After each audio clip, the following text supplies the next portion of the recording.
Good evening, everyone. First of all, I am very grateful to God, the Almighty, who leads us success and showers continuous blessings upon us. Today, I feel very happy to share about the topic of the Sale of Goods Act to the Department of Corporate Secretaryship of Mar Gregorius College of Arts and Science, Chennai. Then, I would like to thank and welcome all the management, principal, secretary, head of the department and convener and future winner of my dear students. Once again, I welcome one and all.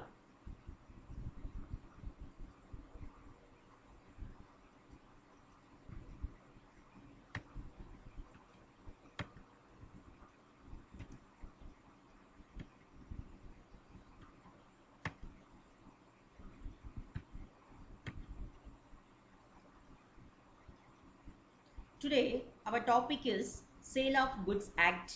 Yes, sale of commodities constitutes one of the important types of contract under the law in India.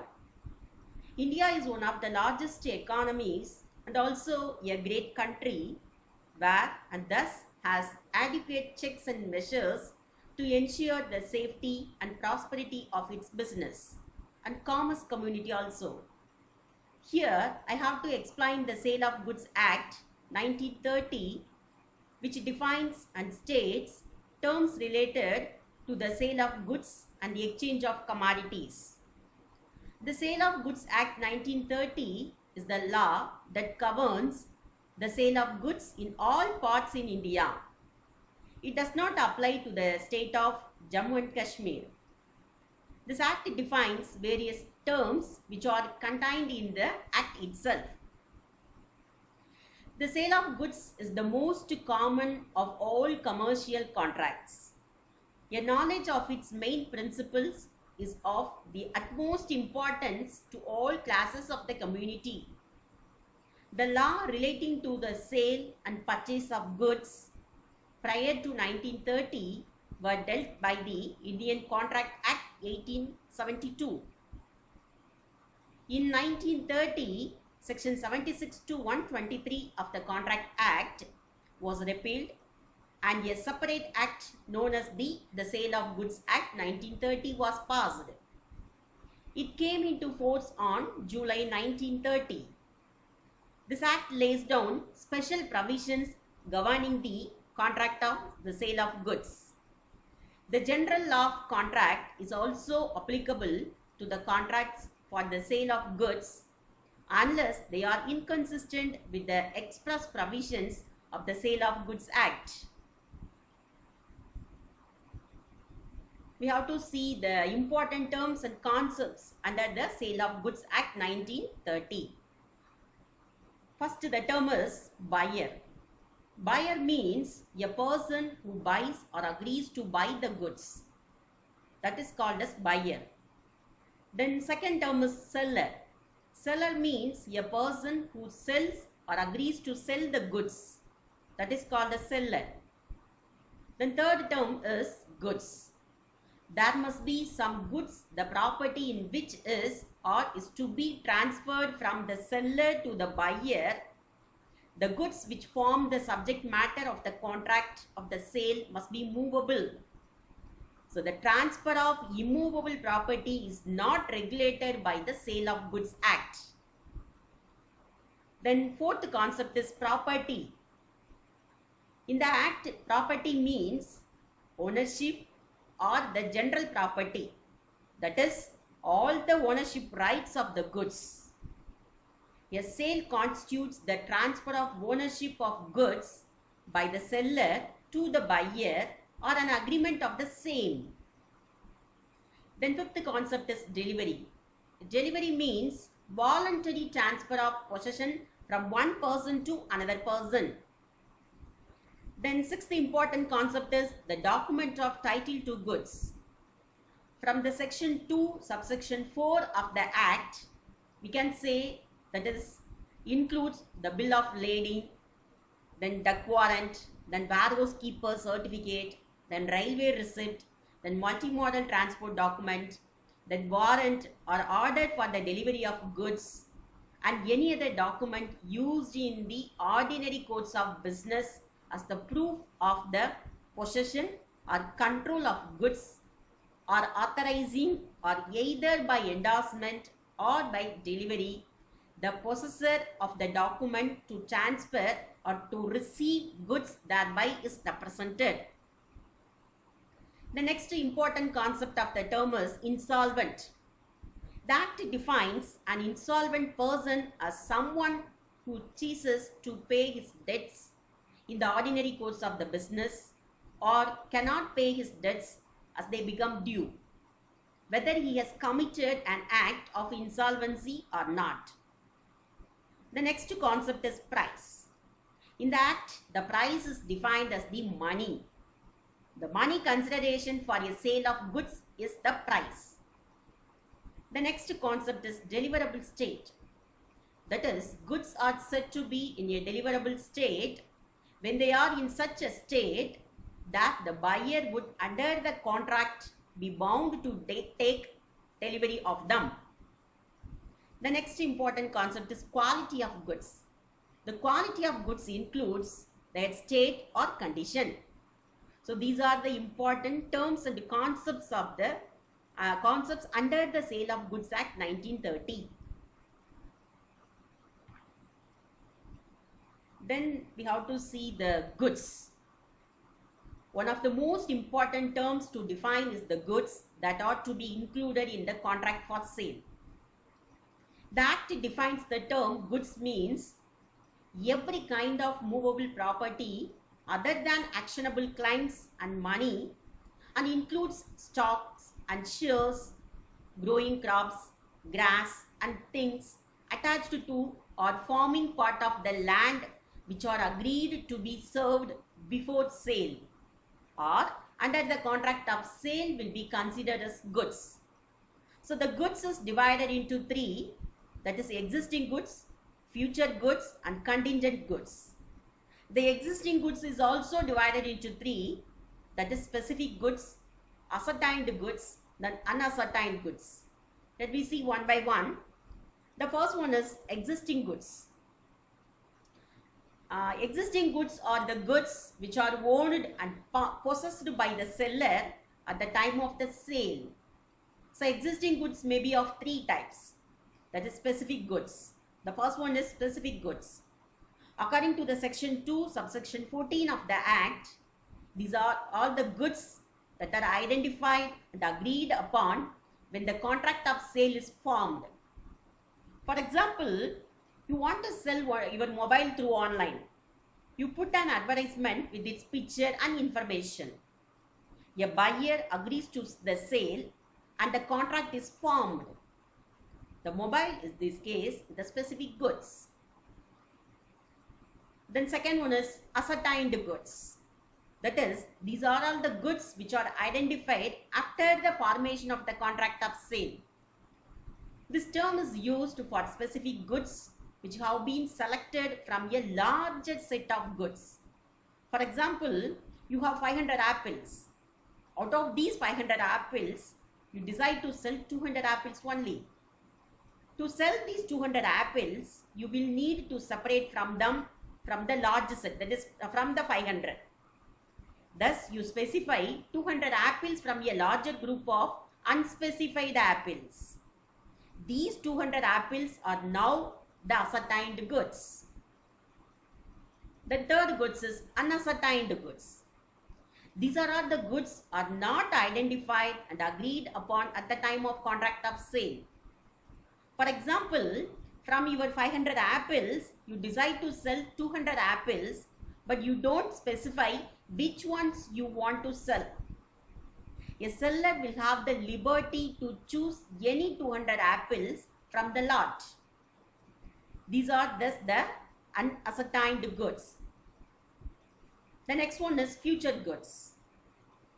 In section 2 subsection 6 of the Act, future goods have been defined as the goods that will either be manufactured or produced or acquired by the seller at the time of the contract of sale is made. The contract for the sale of future goods will never have the actual sale in it. It will always be an agreement to sell. For example, you have an apple orchard with apples in it. You agree to sell 1,000 apples to the buyer after the apples ripe. This is a sale that has to occur in the future, but the goods have been identified already and the agreement is made. So such goods are known as future goods. The next important type is contingent goods.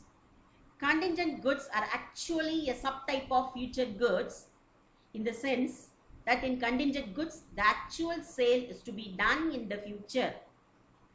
These goods are part of a sale of contract that has some contingency clause in it. For example, if you sell your apples from your orchard, when the trees are yet to be produced apples, the apples are in a contingent good. This sale is depend on the condition that the trees are able to produce apples, which may not happen. So this is the best example of the contingent goods. Then we have to see the definition of contract of sale. Section 4, subsection 1 of the Indian Contract Sale of Goods Act 1930 defines the contract of the sale of goods in means a contract where the seller transfers or agrees to transfer the property in goods to the buyer for price. The term contract of sale includes sale. The second concept is an agreement to sell. Let me see one by one. The first one is we have to see the sale. Under a contract of sale, the property in the goods is transferred from the seller to the buyer. The contract is called as a sale. That is, the seller transfers the ownership rights to the buyer immediately on making the contract. Example, A sells his house to B for rupees 25 lakh. It is a sale since the ownership of the house has been transferred from A to B. That is called a sale. The next concept is an agreement to sell. The transfer of property in the goods is to take place at a future time or subject to some conditions thereafter to be fulfilled. The contract is called an agreement to sell. That is, where the ownership rights are to pass on some future date upon the fulfillment of certain conditions. Then it is called as an agreement to sell. For example, A agreed to buy from B a certain quantity of nitrate of soda. The ship carrying the nitrate of soda was yet to arrive. This is an agreement to sell. So in this case, the ownership of nitrate of soda is to be transferred to A on the arrival of the ship containing the specified goods. This is the best example for an agreement to sell.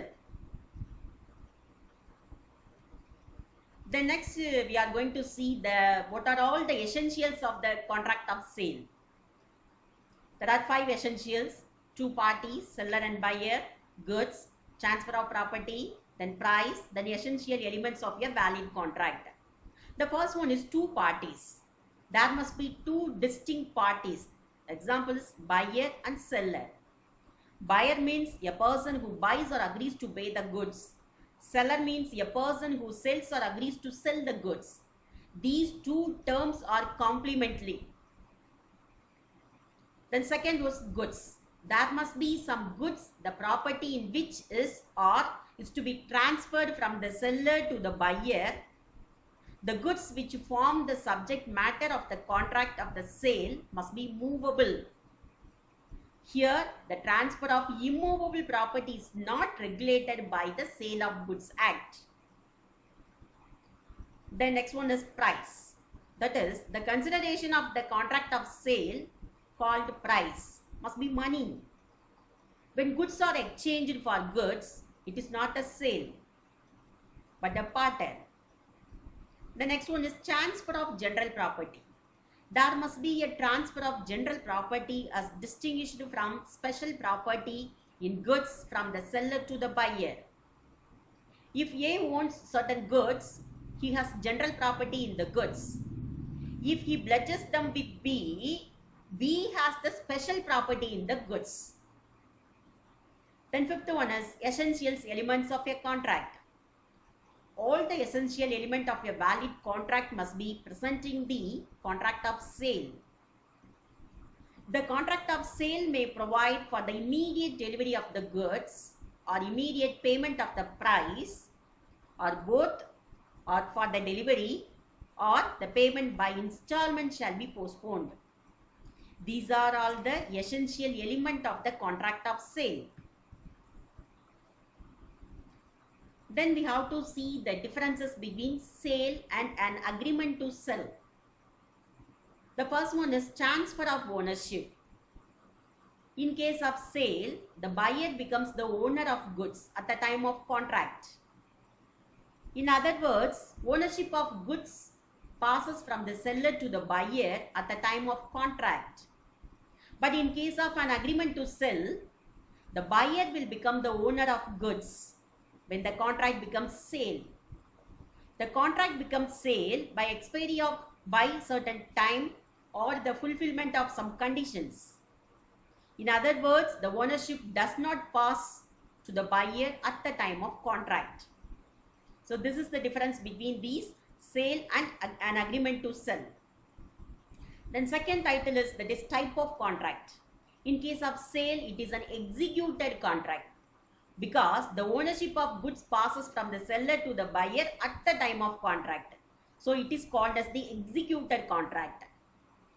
But in case of an agreement to sell, it is an executory contract because the ownership does not pass to the buyer at the time of contract. So it is called as the executory contract. The next one is nature of contract. In case of sale, it is a contract plus conveyance, that is transfer of property to another.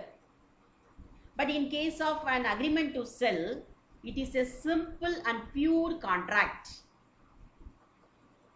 The next one is rights of buyer. In case of sale, it creates a right in rem.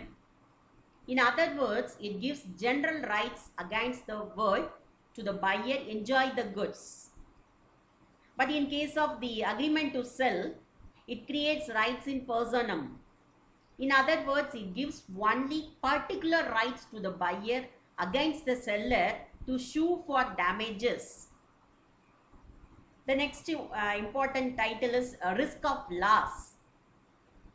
In case of sale, if the goods are destroyed by accident, the loss falls on the buyer. But in case of an agreement to sell, the loss falls on the seller. This is the difference between these two. Then consequences of breach. In case of sale, if the seller commits a breach by refusing to the delivery of goods, the buyer has the right to file a suit in the capacity of the owner. But in case of an agreement to sell, the buyer can claim only for damages. The next important concept is subject matter of the contract. A sale can take place, for in case of sale, a sale can take place only in respect of specific goods.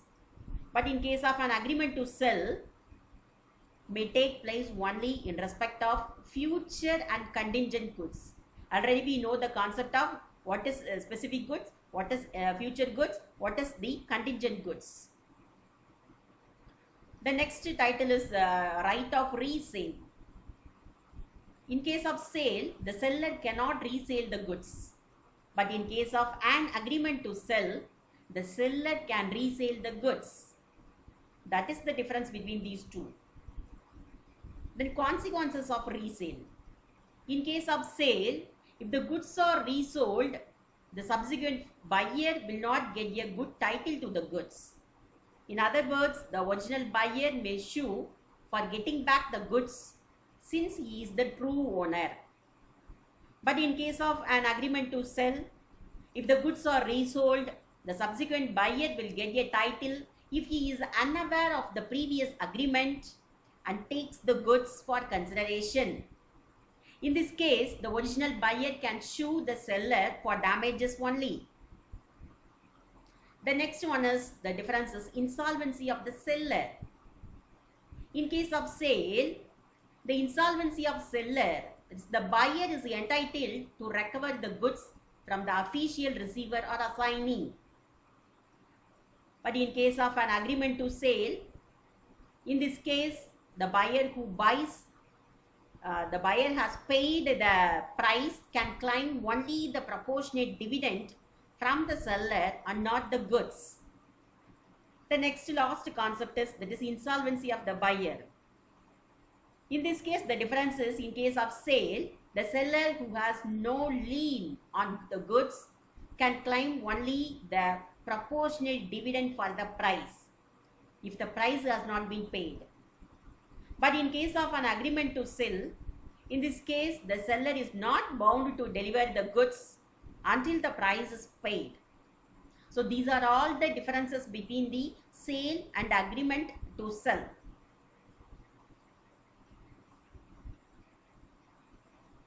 Already we know the concept, that is what are all the important concepts: transfer of ownership, then risk of loss, then right to resale, then types of goods and consequences of breach of contract, then insolvency of the seller and also insolvency of the buyer. These are all the important distinction between the sale and agreement to sell. Then we are going to see the sale versus hire purchase agreement.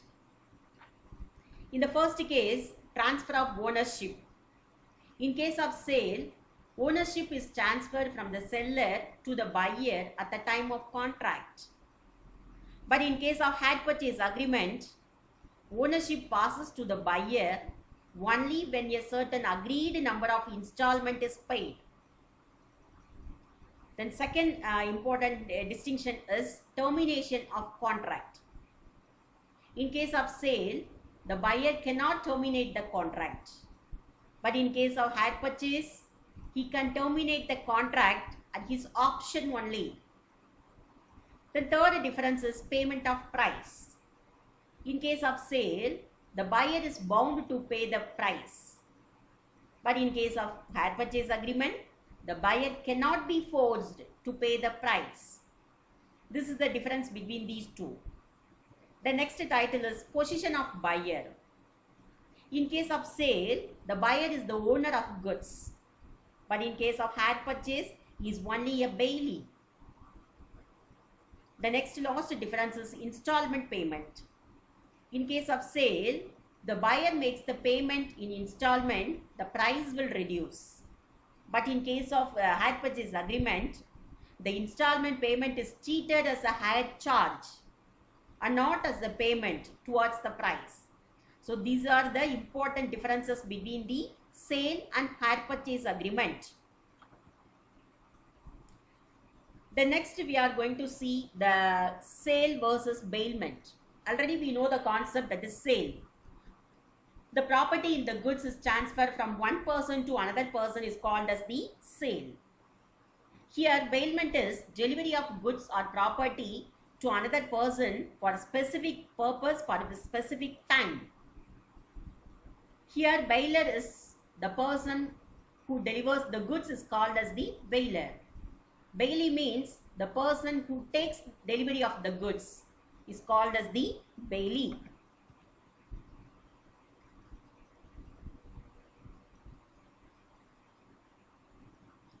Then important differences between the sale and bailment. The first one is ownership. In case of sale, the ownership is transferred to the buyer. But in case of bailment, the ownership is transferred to the seller. In possession point of view, the possession of goods is transferred to the buyer in case of sale. But in case of bailment, the possession of goods is transferred to the bailee. Then usage of goods.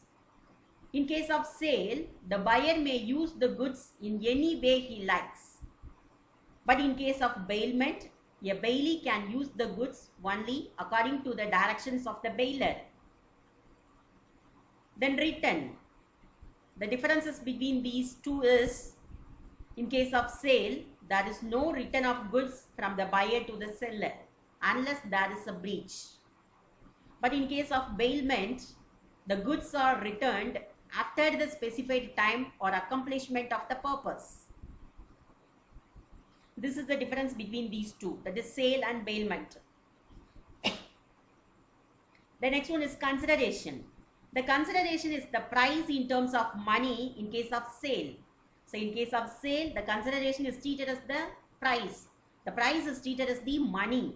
But in case of bailment, the consideration is an undertaking to return the goods after the accomplishment of the purpose. Then the title is charges. What is the difference from that? In case of sale, the question of any charges to be paid by the seller to the buyer or vice versa does not arise. But in case of bailment, the bailer has to repay the charges which the bailee has incurred in keeping the goods safe. The last difference is title is duration.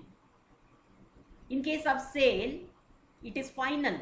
Once the sale is transacted, the seller keeps the goods until he decides to sell them to another. But in case of bailment, it is temporary because the bailee has to return the goods to the bailer once the specified time is passed. Here these are all the differences between the sale and bailment. Thank you. Thank you for giving such wonderful opportunity for me for giving a special lecture on the title of the Sale of Goods Act 1930. Thank you. Thank you one and all.